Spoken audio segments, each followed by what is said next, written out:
ओम सर्वमंगल मांगल्ये शिवे सर्वार्थ साधिके शरण्ये त्र्यंबके गौरी नारायणी नमस्तुते। ओम धूम दुर्गाय नमः। आप सबका आपके अपने चैनल सुनीता भक्ति में हार्दिक स्वागत है। माँ जगदम्बे की कृपा आप और आपके समस्त परिवार पर बनी रहे। दोस्तों, आज है 9 फरवरी 2026 और दिन है शुक्रवार का। तो आइए माँ भगवती देवी का ध्यान करते हुए आज की पावन कथा को प्रारंभ करते हैं।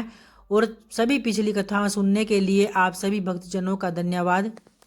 जो सर्वचेतना स्वरूपा आदि शक्ति तथा ब्रह्म विद्या स्वरूपणी भगवती जगदम्बा है, उनका हम ध्यान करते हैं, अतः वे हमारी बुद्धि को प्रेरणा प्रदान करे। तो इस पर सोनक जी कहते हैं कि हे पुरुषों में श्रेष्ठ तथा भाग्यवान सुत जी, आप धन्य हैं, क्योंकि संसार में अत्यंत दुर्लभ पुराण संहिताओं का आपने भलीभांति अध्ययन किया है। अतः हे पुण्यात्मन, हे मानद, आपने कृष्ण द्वैपायन व्यास रचित 18 महापुराणों का सम्यक अध्ययन किया है, जो पंच लक्षणों से युक्त तथा गुड रहस्यों से समन्वित है और जिनका आपने सत्यवती पुत्र व्यास जी से ज्ञान प्राप्त किया है।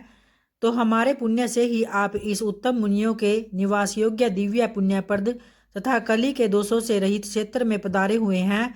अतः हे सुत जी, मुनियों का यह समुदाय परम पुण्यदानी पुराण संहिता का श्रवण करना चाहता है, तो आप समाचित होकर हम लोगों से उनका वर्णन कीजिए। हे सर्वज्ञ, आप तीनों तापों दैहिक दैविक भौतिक से रहित होकर दीर्घजीवी हो। हे महाभाग, ब्रह्मा प्रतिपादक देवी भागवत पुराण का वर्णन करे।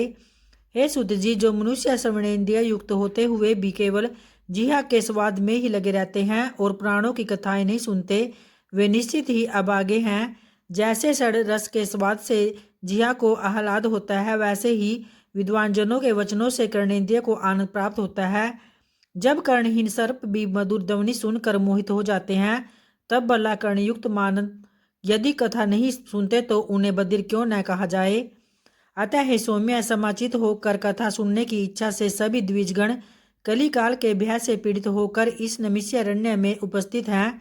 तो जिस किसी प्रकार से समय तो बीतता ही रहता है, किंतु मूर्खों का समय व्यर्थ दुर्व्यसनों में बीतता है और विद्वानों का यह समय शास्त्र चिंता में जाता है। शास्त्र भी विचित्र प्रकार के तर्क वितर्क से युक्त है। तो पुराण 3 प्रकार के तथा शास्त्र विविध प्रकार के हैं, जो नाना विवाद विवाद तथा छल प्रपंच से युक्त है और अहंकार तथा अमरस उत्पन्न करने वाले हैं। वे अनेक अर्थवाद तथा हेतुवाद से युक्त होकर और बहुत विस्तार वाले हैं। उन शास्त्रों में वेदांत शास्त्र सात्विक मीमांसा राजस और न्यायशास्त्र तामस का कहा गया है, क्योंकि वह हेतुवाद से परिपूर्ण है। इसी प्रकार हे सौम्य, आपके द्वारा कहे गए पुराण कथा वेद से 3 गुणों वाले तथा 5 लक्षणों से समन्वित है। आपने यह भी बताया है कि उन पुराणों में यह श्रीमद् देवी भागवत 5वां पुराण है, पवित्र है, वेद के समान है और सभी लक्षणों से युक्त भी है। तो उस समय आपने प्रसंगवश अत्यंत अद्भुत मुमुक्ष जनों के लिए मुक्तिप्रद मनोरथ पूर्ण करने वाले धर्म में रुचि उत्पन्न करने वाले जिस पुराण को संक्षेप में कहा था, तो उस उत्तम पुराण को विस्तार पूर्वक कहिए। और उस दिव्य तथा कल्याणमय श्रीमद् देवी भागवत पुराण को हम सभी द्विजगण आदर पूर्वक सुनने की इच्छा रखते हैं। हे धर्मज्ञ, गुरु भक्त एवं सत्वगुण से संपन्न होने के कारण आप कृष्ण द्वैपायन के द्वारा कही गई इस प्राचीन संहिता का ज्ञान प्राप्त कर चुके हैं। जिस प्रकार देवता लोग अमृतपान करते हुए तृप्त नहीं होते, तो उसी प्रकार हम लोगों ने भी यहाँ आपके मुखारविंद से निकली अन्यान्य कथाएं सुनी हैं, किंतु अभी भी हम तृप्त नहीं हुए हैं। अतः हे सुत जी, उस अमृत को धिक्कार है जिसके पीने से कभी मुक्ति नहीं होती, परंतु इस भागवत रूपी कथा सुधा के पाने से तो मनुष्य शीघ्र ही भवसंकट से मुक्त हो जाता है। हे सुत जी, अमृतपान के लिए जो हजारों प्रकार के यज्ञ किए गए हैं, उनसे भी सर्वदा के लिए हमें शांति नहीं मिली। यज्ञों का फल तो केवल स्वर्ग है। पुण्यसीन होने पर पुनः स्वर्ग से मृत्युलोक में लौटना ही पड़ता है। तो इस प्रकार निरंतर आवागमन के चक्कर में आना जाना लगा रहता है। हे सर्वज्ञ, त्रिगुणात्मक काल चक्कर में भ्रमण करते हुए मनुष्य की ज्ञान के बिना मुक्ति कदापि संभव नहीं है। इसलिए सब प्रकार के रसों से परिपूर्ण तथा पुण्यप्रद श्रीमद् भागवत पुराण कहिए, जो पवित्र मुक्तिदायक गोपनीय तथा मुमुक्ष जनों को सर्वदा प्रिय है। तो भक्तों, आज की कथा यहीं संपन्न होती है और कल की कथा अगले अध्याय में जानेंगे। और आइए अब माँ देवी दुर्गा का ध्यान करते हुए देवी कवच को प्रारंभ करते हैं। महर्षि मार्कंडेय जी बोले कि हे पितामह, संसार में जो गुप्त हो और जो मनुष्य की सब प्रकार से रक्षा करता हो, जो आपने किसी को आज तक न बतलाया हो वह कवच मुझे बतलाइए। तो इस पर श्री ब्रह्मा जी कहने लगे, अत्यंत गुप्त व सब प्राणियों की भलाई करने वाला कवच मुझसे सुनो। प्रथम शैलपुत्री, दूसरी ब्रह्मचारिणी, तीसरी चंद्रघंटा, चौथी कुसमांडा, पांचवी स्कंद माता, छठी कात्यायनी, सातवीं कालरात्रि, आठवीं महागौरी और नौवीं सिद्धिदात्री, यह देवी की 9 मूर्तियां हैं जो यह नवदुर्गा कहलाती हैं। आग में जलता हुआ, रण में शत्रु से गिरा हुआ, विषम संकट में फंसा हुआ मनुष्य यदि दुर्गा के नाम का स्मरण करे तो उसको कभी भी हानि नहीं होती। रण में उसके लिए कुछ भी आपत्ति नहीं है और न ही उसे किसी प्रकार का दुख या डर होता है। हे देवी, जिसने श्रद्धापूर्वक तुम्हारा स्मरण किया है उसकी वृद्धि होती है और जो तुम्हारा चिंतन करते हैं उनकी तुम निसंदेह रक्षा करने वाली हो। तो चामुंडा प्रेत पर, वराही बैसे पर, रौद्री हाथी पर, वैष्णवी गरुड़ पर अपना आसन जमाती है। माहेश्वरी बैल पर, कुमारी मोर पर और हाथ में कमल लिए हुए विष्णु प्रिया लक्ष्मी जी कमल पर आसन विराजती है। बैल पर बैठी हुई ईश्वरी देवी ने श्वेत रूप धारण कर रखा है और सब प्रकार के आभूषणों से विभूषित ब्राह्मी देवी हंस पर बैठती है। और इस प्रकार यह सब देवियां सब प्रकार के योगों से युक्त और अनेक प्रकार के रत्न धारण किए हुए हैं। भक्तों की रक्षा के लिए संपूर्ण देवियां रथ में बैठी तथा क्रोध में भरी हुई दिखाई देती हैं तथा चक्र, गदा, शक्ति, हल और मुसल, खेटक और तोमर, परशु तथा पास, बाला और त्रिशूल एवं उत्तम सारंग आदि शस्त्रों को दैत्यों के नाश के लिए और भक्तों की रक्षा करने के लिए, देवताओं के कल्याण के लिए धारण किए हैं। हे माँ रौद्रे, अत्यंत घोर पराक्रम, महाबल और महा उत्साह वाली देवी, तुमको मैं नमस्कार करता हूँ। हे देवी, तुम्हारा दर्शन दुर्लभ है तथा आप शत्रुओं के भय को बढ़ाने वाली है। हे जगदम्बिके, मेरी रक्षा करे। पूर्व दिशा में इंद्री मेरी रक्षा करे। अग्नि कोण में अग्नि शक्ति, दक्षिण में वाराही देवी, नैऋत्य कोण में खड़गधारणी देवी मेरी रक्षा करे। वारुणी, पश्चिम दिशा में वायु कोण में मृगवाहिनी, उत्तर में कुमारी और ईशान में शूलधारणी देवी मेरी रक्षा करे। ब्राह्मणी ऊपर की ओर से मेरी रक्षा करे और वैष्णवी देवी नीचे की ओर से मेरी रक्षा करे। और इसी प्रकार सौ पर बैठी चामुंडा देवी दसों दिशाओं में मेरी रक्षा करे। जया देवी आगे, विजया पीछे की ओर, अजिता बाईं और अपराजिता दाहिनी और मेरी रक्षा करे। उदोतिनी देवी शिखा की रक्षा करे तथा उमा सिर में स्थित होकर मेरी रक्षा करे। भद्रकाली गर्दन की ओर, धनुधरी पीठ के मेरुदंड की रक्षा करे। कंठ के बाहरी भाग की नीलग्रीवा और कंठ की नली की नलकुबरी रक्षा करे। दोनों कंधों की खड़गिनी और वज्रधारणी मेरी दोनों बाहों की रक्षा करे। दंडिनी दोनों हाथों की और अंबिका देवी समस्त अंगुलियों की रक्षा करे। उदर केसनी केशों की बागेश्वरी वाणी की रक्षा करे। रोम वालियों के छिद्रों की कोबरी और त्वचा की बागेश्वरी देवी रक्षा करे। पार्वती देवी रक्त, मज्जा, वसा, मांस, हड्डी की रक्षा करे। कालरात्रि आंतों की रक्षा करे। मेरी यश, कीर्ति, लक्ष्मी, धन, विद्या की रक्षा करे। इंद्राणी मेरे शरीर की रक्षा करे। और हे चंडिके, आप मेरे पशुओं की रक्षा कीजिए।